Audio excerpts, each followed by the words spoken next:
Guys, hindi namin naubos kanina yung kinason, yung seashells. Yan guys, oh, ang dami pa.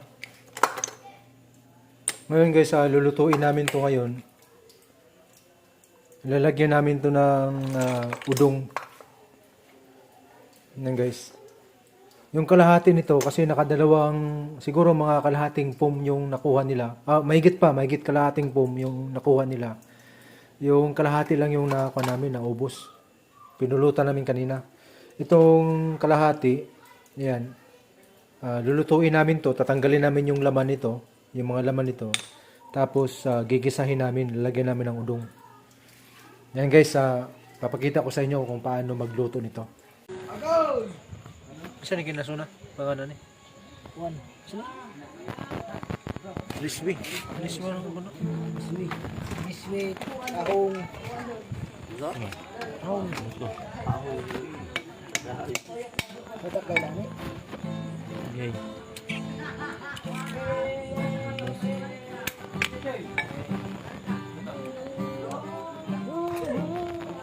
Yan guys, pwede naman yan kainin, isawsaw lang sa suka. Pero mas masarap yan, igisa. Haluan ng udong. Udong. Udong yan guys, para may sabaw.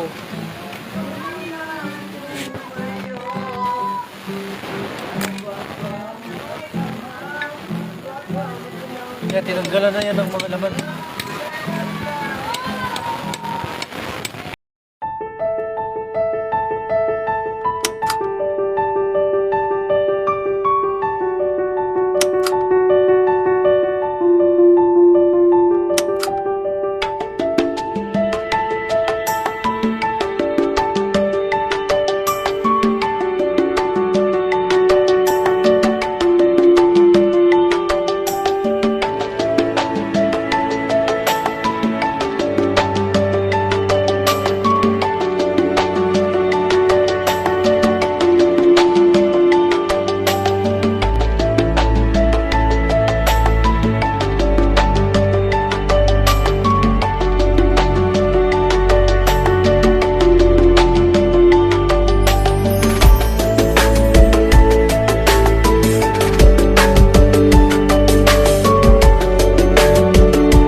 Pwede na pang restaurant ang luto. Pwede na pang restaurant.